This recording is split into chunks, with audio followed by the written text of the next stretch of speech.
Alors, à ma gauche, la princesse Mathilde de Jean-Baptiste Carpeau.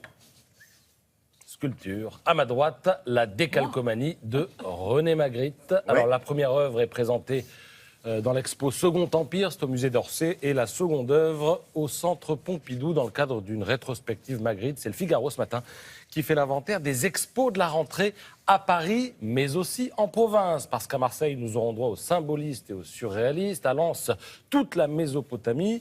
À Lyon, ce sera Matisse qui sera à l'honneur. À Grenoble, ce sera Kandinsky. Bon, bref, alors on parlait de Magritte à l'instant, le maître belge du surréalisme. Je vous propose de le connaître un petit peu mieux grâce à une rubrique du journal Ça m'intéresse qui décrypte certains tableaux. On connaît ça en télé, nous, avec Un jour, une œuvre. Et bien, dans Ça m'intéresse, ça donne ceci. Regardez, ce tableau de Magritte qui date de 1964 s'intitule Le Fils de l'homme. C'est une huile sur toile, ça fait à peu près 1,15 m sur 90 cm. Alors, qui est ce monsieur ? Eh bien, ce serait un autoportrait. Pourquoi ? Parce que oui, il a le par-dessus et le chapeau, donc ça, c'était un peu la signature, on va dire corporelle, vestimentaire de Magritte. Pourquoi un chapeau melon ?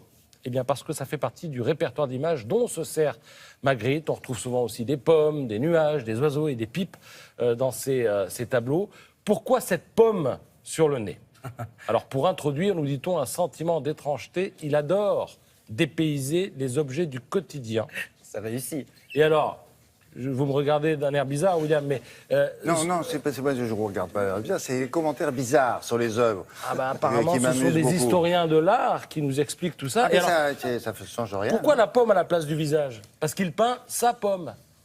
Ah. Et ils ont des historiens, ils ont Mais il trouvé ça... aurait pu mettre une poire, remarque, parce qu'il peint sa poire. Ouais, il peint sa poire, Alors, ouais. mais alors Une pourquoi fiole. cache-t-il son visage ? Alors pour Magritte, l'autoportrait objectif est un exercice illusoire. C'est peut-être pour ça qu'il cache son visage sur ce tableau. Et alors si on revoit le tableau, vous verrez qu'il y a un muret en bas. En bas, oui. Eh bien ce muret, avec surtout l'immensité d'eau qu'il y a derrière, fait écho au suicide maternel. Parce que la maman de M. Magritte s'est jetée dans un fleuve, la Sambre. ça, oui. C'est Ça, comme d'accord. ça qu'elle est morte. Et ce serait donc en Il n'y a pas référence à cela. d'interprétation, ça c'est vrai. C'est la réalité. Oui. Et alors, pourquoi, pour finir, ce ciel gris et ces nuages qui sont omniprésents dans ces tableaux, et on le voit dans celui-ci, où tout paraît lisse, tout paraît neutre, il n'y a pas de profondeur de champ, ça ressemble à un décor mural, eh bien ce n'est pas un hasard, c'est parce qu'il était dessinateur dans une usine de papier peint à l'origine, et c'est ensuite seulement qu'il est devenu peintre.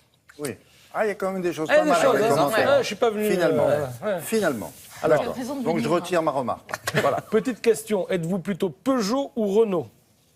Ah oui, ça dépend de classe sociale, ça, c'est Ah. vrai. Peugeot. Alors, si t'es Peugeot, t'es de droite. Si vous êtes Renault, vous êtes de gauche. Voilà. C'est losange ou Eh oui, non. c'est ça, hein. c'est... Ah non, mais c'est bien qu'on révèle un peu les vraies personnalités. Le mec, il se fait passer pour une Renault, mais il est Peugeot. C'est ça, le gars. Ça c'est fait ça. 30 ans qu'il fait le gars de Renault. Alors, Là, on va là, le sur les renvoyer, petits gars, William. Boulogne-Billancourt encore. Tu parles, il est va le Renault. renvoyer Il est au monde. 7e arrondissement, lui. Et quand on est Non, BN, Peugeot, on est Peugeot. quoi ? On Ben est oui, centriste on est Peugeot, on 7e. est très à droite. Ah oui, Ah Peugeot, c'est oui. de droite.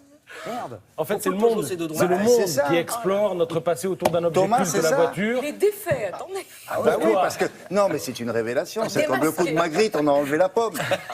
Ah zut, je suis Peugeot. Ah merde, je suis de droite, s'il te plaît. Ah merde. Eh oui, mon petit Alors, gars. il pose une bonne question, il dit pourquoi très rapidement, ça remonte à la Libération. C'est-à-dire qu'à la Libération, on est allé voir du côté du gouvernement les gens de Peugeot, de Renault, et on leur a dit, vous arrêtez le haut de gamme, vous faites des voitures pour oui. tout le monde. Donc c'est Faites comme ça les qu'est sortie Allemands la ont 4 fait, chevaux. Volkswagen, Voilà. la voiture du La peuple. voiture du Vous peuple, faites- littéralement. Voilà. Et pendant ce temps-là, Peugeot a continué à faire du haut de gamme, des cabriolets, des coupés, etc. oui. Et puis alors Renault, ça a été Billancourt, ça a été certaines Eh oui, conquêtes des sociales, grandes ça a luttes été sociales, oui. un quasi siège secondaire de la CGT pendant des années. Oui, oui. Hein, rappelez-vous Sartre. Et puis Peugeot, pendant ce temps-là, ça restait une entreprise où le patron c'était la famille. Familiale. Ils avaient raison et ils avaient rarement Voilà. tort et c'était comme ça.